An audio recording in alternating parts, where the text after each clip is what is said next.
When I was 12, my life turned upside down. My parents, Claire and Simon, left me in foster care so they could travel with my sister, Lily. Now, years later, they're jobless and desperate, trying to reach out to me, but I'm done with them. My name's Jamie, and I'm 24 now. But this story begins back when I was just a kid, thinking my family was fairly normal. We weren't rich by any means, but we had a decent house, enough clothes, and life felt okay. At least, that's what I thought. My sister Lily was the golden child. You know, the kind teachers loved her, parents at school bragged about her, and she was treated like she could do no wrong. If she sneezed, it was celebrated like some amazing thing. Me? I was just Jamie. Not a bad kid, but no matter what I did, I felt invisible. Lily's drawings covered the fridge door, mine got a quick pat on the back and "That's nice, Jamie." I never hated Lily for that. She didn't ask for the attention, it was my parents who made her the star and made me feel like I didn't matter. And that hurt more than I could say. The day everything fell apart started off just like any other. I was in my room, playing with some old toy cars I wasn't ready to give up yet. Then my mom called me down in that weird voice parents use when they're trying to sound calm but you know something's wrong. I thought maybe I'd left the milk out or forgotten to do a chore. But when I walked into the living room, Mom and Dad were sitting on the sofa, looking far too serious for it to be about milk. "Sit down, Jamie," Dad said, motioning to the chair opposite them. His voice was clipped and businesslike, like this was a meeting, not a family chat. Mom tried to look kind, but something felt off. I sat down, confused. Mom took a deep breath and said, "Jamie, we need to talk about something important." My mind raced, maybe someone had died, like a grandparent I barely knew? Then Dad said it, "We're having money problems and can't afford to look after you anymore." At first, I thought I'd heard wrong. What do you mean, can't afford to look after me? Am I some sort of subscription you're canceling? I stared at them, trying to process it. But Mom kept going, "It's not your fault, love. We've been struggling for a while and had to make a hard decision." A hard decision? They made it sound like they were choosing between TV packages, not deciding to give up on their own child. I asked what they meant, hoping I'd misunderstood. Mom said they'd found a foster home for me, just temporary, she said again and again like it was supposed to help. I blurted out, "Why can't Lily go to the foster home too?" Mom's face turned cold for a second. "Lily needs stability, Jamie. She's in school. She can't be moved around." Dad cut in quickly before I could say anything else. "This isn't about choosing one of you. It's about what makes the most sense right now." That was the moment I broke. I didn't cry quietly, it was ugly, full-on sobbing because how else does a 12-year-old react when their parents say they're giving up on them? Mom tried to hug me, but I pushed her away. "Why are you doing this?" I kept asking. But all they said were the same rehearsed lines about tough choices and financial struggles. The next day, they packed a small bag for me and drove me to the foster home. The car ride was silent, not the thoughtful kind of quiet, but the kind where the tension is so thick you could cut it with a knife. I kept staring at them, hoping one of them would crack, turn back and say, "This is a mistake, Jamie. You're coming home." But they didn't. When we got there, I stayed in the car a moment, wishing they'd changed their minds. Dad turned and said, "Come on, Jamie. Let's get this over with," like it was a chore he just wanted off his list. I stepped out, clutching the duffel bag they'd packed. The foster parents, Mr. and Mrs. Bailey, stood at the door. They looked kind enough, but I barely noticed. All I could think was, my parents were about to leave me here. Mom knelt down, looked me in the eye and said, "We love you, Jamie. This isn't goodbye forever. Just give it some time, alright?" She kissed my forehead, but it didn't comfort me.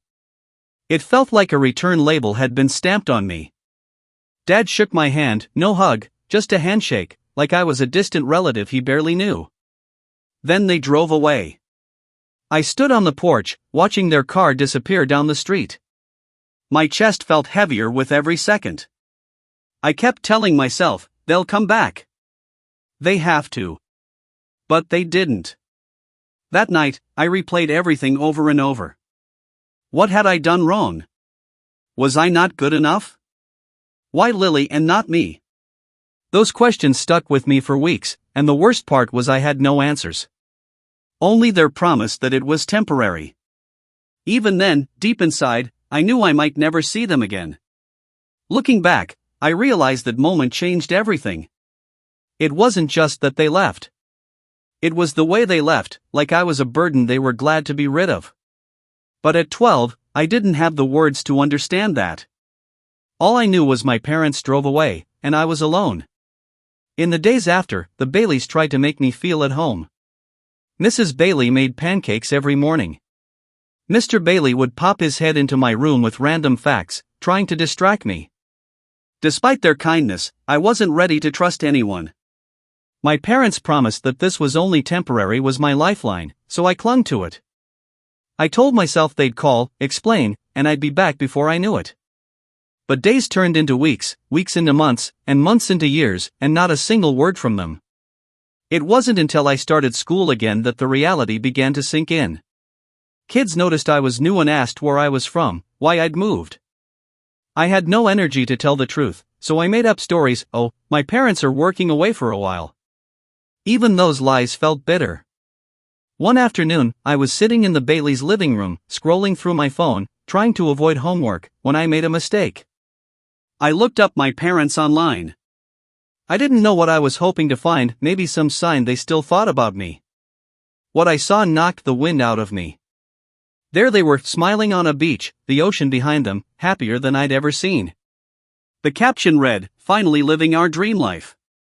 I scrolled through post after post, tropical holidays, fancy dinners, and of course, Lily.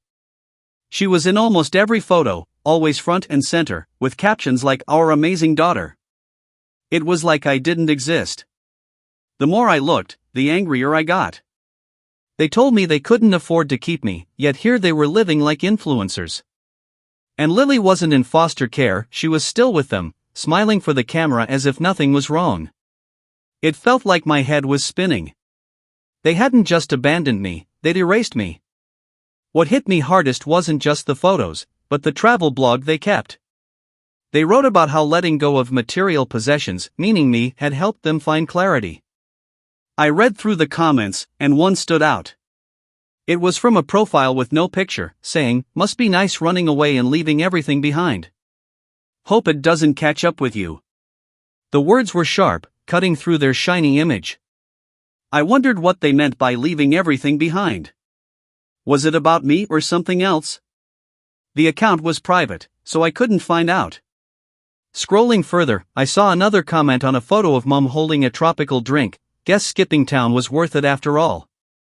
My chest tightened. Why would someone say skipping town? I scrolled more, but there were no other comments that pointed to something darker. Most people praised their lifestyle. I wanted to scream at them for not seeing through the act. I couldn't stop thinking about those comments. Were they trolls, or did they know a secret I didn't? Mum and Dad weren't strangers to lying, they said they couldn't afford me, but that clearly wasn't true. Was there something else they were hiding? The question gnawed at me. Closing the laptop, my hands shaking, I realized it wasn't just about their lies. It was that they didn't feel guilty. They were living their best lives while I struggled to exist without them. That night at dinner, the Baileys noticed I was off. "You okay, Jamie?" Mr. Bailey asked, putting down his fork. I mumbled, "Yeah." But Mrs. Bailey wasn't one to let things slide. "You don't have to tell us if you're not ready," she said softly, "but if something's bothering you, we're here." I looked at them, people who barely knew me but cared more than my own parents ever did. And for the first time, I broke. I told them everything, the blog, the pictures, the captions. I thought they'd tell me to stop looking or that it didn't matter. But they didn't. Mrs. Bailey just listened, her eyes full of quiet sympathy. Mr. Bailey looked angry. "You have every right to be angry," he said. "What they did to you, that's not your fault. That's on them. Don't let anyone tell you otherwise." It wasn't a grand speech, but it hit me. Someone was finally telling me it wasn't my fault. A few days later, I overheard Mrs. Bailey and Mr. Bailey talking in the dining room. Mrs. Bailey was worried. "If it's about Jamie, we can't keep it a secret," she said quietly. "It'll just upset him. He's doing so well right now." Mr. Bailey agreed but suggested they wait a bit. The letter they'd received didn't explain much, it might be nothing. I stood against the wall, heart pounding. A letter about me? Before I could figure out how to ask without sounding like I was eavesdropping, Mr. Bailey sighed. "All right, we'll wait. But if they contact us again, we have to be honest with him." I quickly ducked into the kitchen when footsteps came my way, pretending I'd just come in. Mrs. Bailey smiled, but something felt wrong.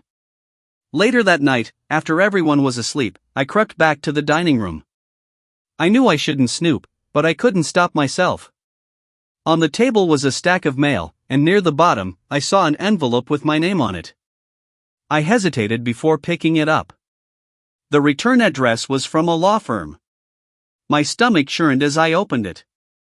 The letter began, "To whom it may concern, this notice regards unpaid debts associated with Simon and Claire, guardians of Jamie." I stopped reading, hands shaking. Debts? Was that what Mum and Dad had been running from? Had they left me not because they couldn't afford me, but because they couldn't face their own mistakes? I shoved the letter back into the pile, trying to make it look untouched. My mind raced. What should I do with this? One thing was clear, Mom and Dad had been lying about more than just money troubles.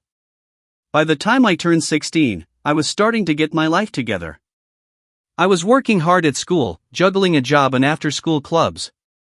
My grades were good, and my debate coach told me I had a real shot at a scholarship. For the first time, I allowed myself to dream of a future without my parents' baggage hanging over me. It felt freeing.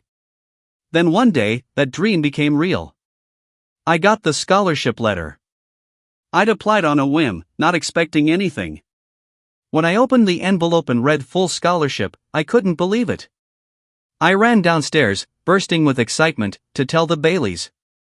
They were over the moon. Mrs. Bailey hugged me so tight I felt safe for the first time in years. Mr. Bailey kept saying, "I knew you could do it, Jamie." That night, I shared the news on social media. I wasn't big on posting personal stuff, but this moment was worth it. I wrote a short message about hard work paying off and how thankful I was. Comments flooded in from friends, teachers, and classmates I barely knew. Then I saw a comment from Claire. "We're so proud of you, Jamie. Let's reconnect soon." Proud of me? After everything? The comment felt like a slap in the face. It wasn't just that they commented, it was how casual it was, like we were distant relatives who'd lost touch, not parents who'd abandoned their son. I didn't reply. What could I say? Instead, I deleted the comment and blocked both Mom and Dad. That was when I realized I didn't need their approval or their guilt trips anymore. The scholarship gave me purpose. I threw myself into my studies, determined to prove, mostly to myself, that I could succeed without them. Mr. Bailey started teaching me about money, how to budget, save, and plan for the future. It wasn't glamorous, but it gave me a sense of control I'd never had. Their support meant the world. With their encouragement, I started tutoring younger kids after school. I never thought I'd be good at it, but I found I had a knack for explaining things simply. Helping others felt good, especially because I knew what it was like to feel left behind. One day, while tutoring, my mate Tom asked, "Where do you see yourself in 5 years?" He was casual about it, leaning back in his chair like it was just a chat. I thought for a moment. "I just want to be stable," I said. "Have my own place, my own life, and not feel like I'm relying on anyone." "That's solid," he said with a grin. "But don't forget to have some fun along the way." His words stuck with me. I realized I'd been so focused on proving myself that I forgot to enjoy life. So, I promised myself to find a balance, work hard but also say yes to things I usually avoided: game nights with friends, spontaneous trips, lazy Sundays in the park. By the end of that year, I was a different person. I wasn't just surviving anymore, I was thriving. The Baileys had become my rock. Tom was like a brother. For once, I felt like I was on my own path. My parents' absence still hurt sometimes, but it didn't define me. If anything, it pushed me to keep moving forward. Then came graduation day, the moment I'd been working toward for years. The Millers were buzzing with excitement, planning a small celebration at home. Even Tom, who usually shrugged off sentiment, was genuinely excited. I remember the morning like it was yesterday. My mind was racing with everything it took to get here, from the day Mom and Dad left me on the Bailey's doorstep to the countless nights I stayed up studying, just to prove I could make it. Mrs. Bailey had ironed my gown the night before, hanging it on my bedroom door with a note, "So proud of you, Jamie." That note wasn't just words. It was everything the Baileys had done for me over 5 years. They weren't just foster parents, they were my family. The ceremony was just like you'd expect. When my name was called, I walked across the stage to grab my diploma. For a moment, time seemed to stop. The crowd cheered, and I could hear the Baileys and Tom shouting my name like I was a star. It was everything I dreamed of. But life doesn't stay perfect for long. After the ceremony, while we were taking photos, I saw them, Mom and Dad. At first, I thought my eyes were playing tricks. I hadn't seen them in years, and I certainly hadn't invited them. But there they were, looking like they just stepped off a cruise ship, scanning the crowd like they were searching for something. I tried to ignore them, hoping they'd leave when they saw I wouldn't acknowledge them. But Dad caught my eye and started walking toward me, dragging Mom along. My chest tightened as they came closer, their smiles fake and forced. "Jamie," Mom said, her voice far too cheerful for someone who'd abandoned their child. "You look so grown up." Dad clapped me on the shoulder like we were old friends catching up. "We're so proud of you, son. This is a big day for all of us." All of us. The audacity made me laugh. I stared at them, unsure whether to scream, cry, or walk away. The Baileys and Tom stood nearby, confused but not wanting to get involved. "What are you doing here?" I asked, my voice steady even though my hands shook. "We came to celebrate with you," Dad said, acting as if everything was normal. "We've made mistakes, Jamie," Mom added, her voice dripping with false sincerity. "But we always wanted the best for you. We've missed you so much. We thought this would be the perfect time to reconnect as a family." "You don't get to call yourselves my family," I said. "You abandoned me. You left me with strangers and never checked if I was okay. Now you want to show up like none of it happened?" Mom's smile faltered. Dad's face turned red. "That's not fair, Jamie," Dad said, trying to keep calm. "We did what we thought was best for everyone." "Best for everyone? You mean best for you?" I shot back. "Don't act like you did this for me. You were living your dream life while I was trying to survive without you."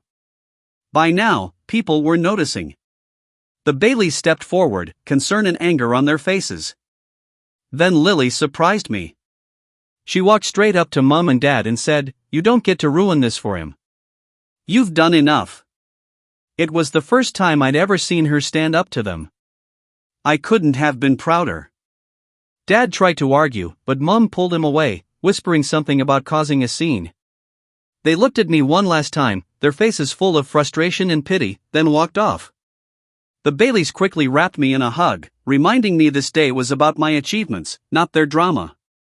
Tom handed me a tissue and joked I should charge them for emotional damages, which made me laugh. The rest of the day was a blur. We went back to the Baileys' house where they decorated the garden with balloons and streamers. For a few hours, I forgot about Mom and Dad and just enjoyed being with people who really cared. That night, after everyone had gone to bed, I sat on the porch with Lily. She looked at me and said, "I'm sorry for everything. I didn't see it before, but you were right. They only care about themselves." I didn't know what to say, so I just nodded. We sat quietly together. For the first time, it felt like Lily and I were on the same page, and that was enough. Even after graduation, I knew my parents weren't finished with me. Their sudden messages, the way they kept trying to come back into my life after all those years, something about it didn't sit right, and deep down, I was right to feel that way. Just a week after my graduation, I received an email from Claire. At first, I thought maybe it was an apology, but I knew better. It was long and full of half-truths and excuses. She wrote about how hard things had been for them, how they'd made mistakes, but claimed they always had my best interests at heart. Then came the real shock: they wanted to move past this and reconnect as a family. They even asked if I could help them through their tough time. Help them out. After everything they'd done, or rather, hadn't done. I didn't reply. I deleted the email and blocked their address, but the anger stayed, like an unwelcome guest that wouldn't leave. My sister Lily had been keeping tabs on them, more out of curiosity than anything else. She told me they'd burnt through their savings trying to keep up appearances of this dream life. Their travel blog had flopped, leaving them in debt and with terrible credit. They'd sold most of their belongings and were now couch surfing with distant relatives who, according to Lily, were running out of patience. "They're a mess," Lily said one night during a call. "But they're still blaming you for everything. They think if you forgive them, everything will be okay." "Forgive them for what?" I snapped, bitterness thick in my voice. "Making me homeless at 12? Lily sighed. "I'm not saying they're right, Jamie. Just telling you what they're saying. Their downfall wasn't something I celebrated, but I couldn't feel sorry for them either. They'd made their choices, and now they were dealing with the consequences. Meanwhile, my life was moving forward. One afternoon, a notification popped up on my phone that left me speechless. Mom and Dad had found me on LinkedIn. They'd commented on a post I'd made about my scholarship. "We're so proud of you, Jamie. Let's catch up soon." It was almost the same message they'd left on my graduation post. I blocked them immediately, but that wasn't enough. They started messaging people I knew, my coworkers, my lecturers, even the Baileys. Their messages were all the same, full of guilt-tripping and lies about how I'd abandoned them.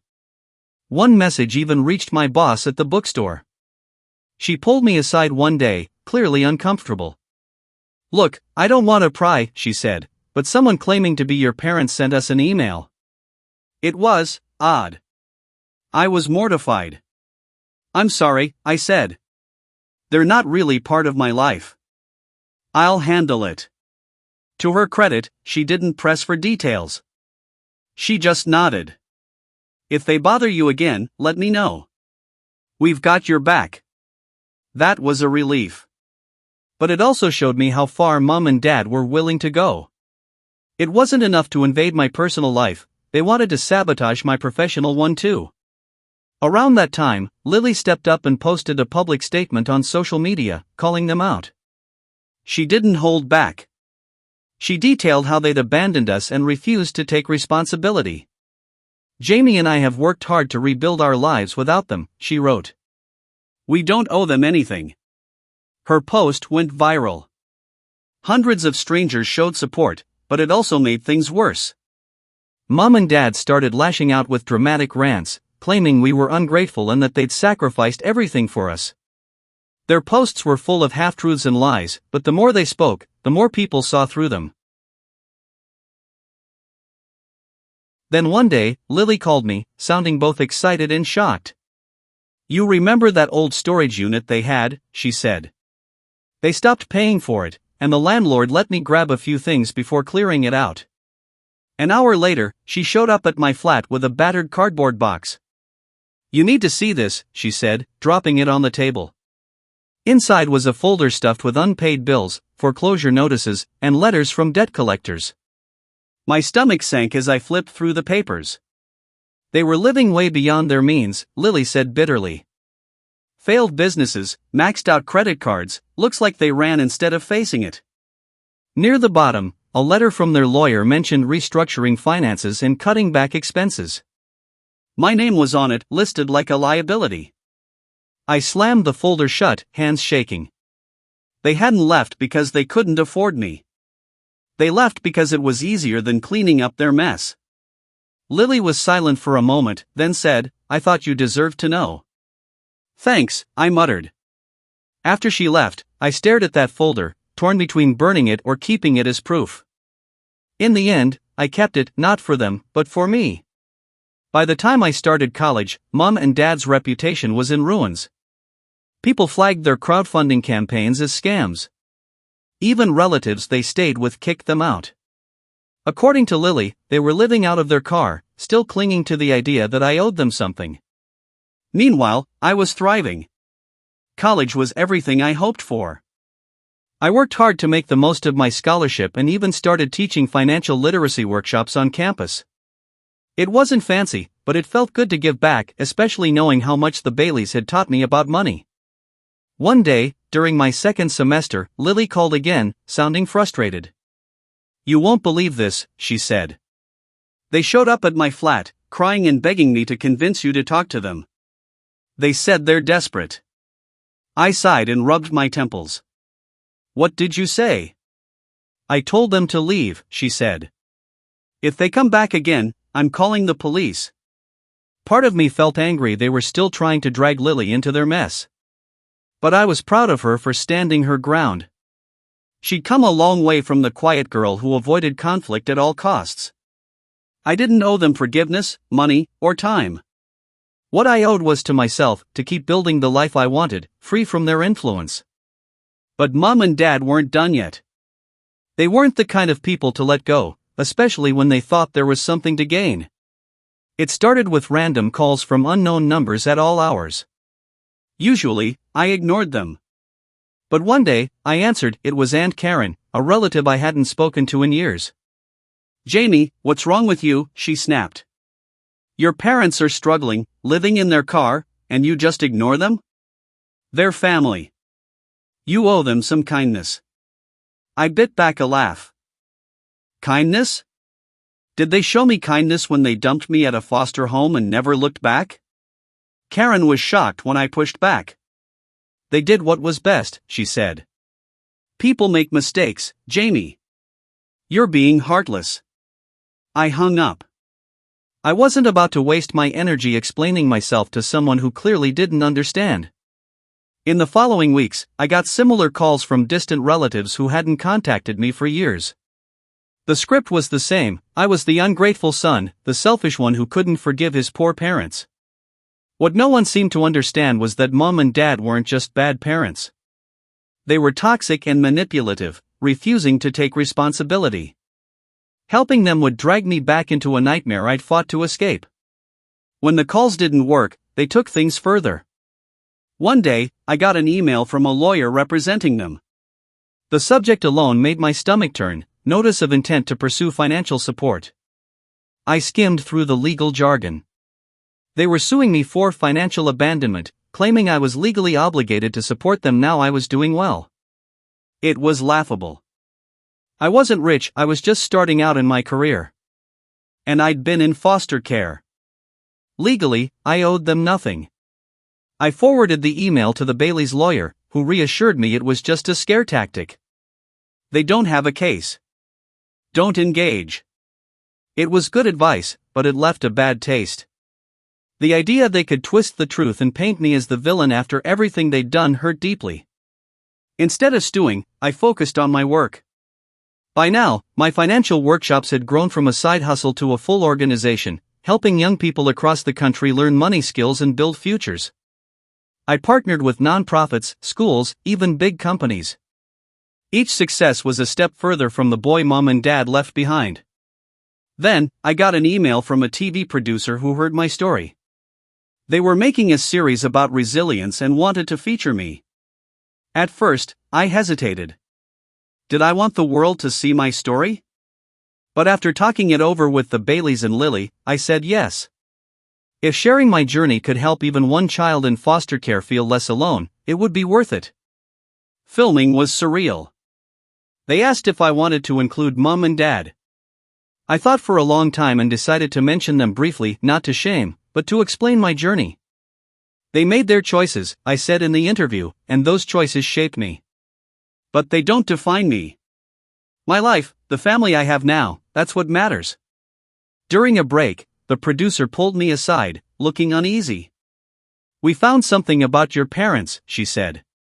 "Are you okay hearing it?" I raised an eyebrow. "Go ahead." She took a deep breath. They were evicted after defaulting on loans. There's unpaid bills and potential fraud accusations. Looks like they skipped town to avoid trouble. Fraud accusations? I repeated, stunned. She nodded. It wasn't massive, but there was a pattern: failed businesses, suspicious credit card activity, loans they couldn't repay. They left a lot of people behind. The anger I thought was buried flared again. They weren't just selfish, they'd been cheating people and running when it caught up with them. The producer gave me a sympathetic look. You should know in case it comes up. I nodded, my mind spinning. Their lies had always felt personal about me. But knowing they left chaos everywhere made it worse. When the documentary aired, the response was overwhelming. Messages poured in from people in similar situations, thanking me for sharing. Some said it gave them hope, others said it made them feel seen. It was humbling. Mom and Dad predictably tried to use the documentary to their advantage, posting dramatic rants about how I painted them as villains and they were the real victims. It didn't work. If anything, it backfired. People called them out, saw through their stories, questioned their motives. Their desperate attempts only cemented their image as selfish manipulators. Meanwhile, I bought my first home, a cozy place in a quiet neighborhood where I finally felt I belonged. I invited the Baileys and Lily for a housewarming dinner. We laughed, ate too much, and looked back at how far we'd come. Lily was thriving too. She'd graduated college and was starting her own career, free from their shadow. Honestly, I don't regret cutting ties with Mom and Dad. It wasn't easy, but it was necessary. My success came from the Baileys, Lily, and the family I built. Not blood, the people who showed up when it mattered. And that's what family really means.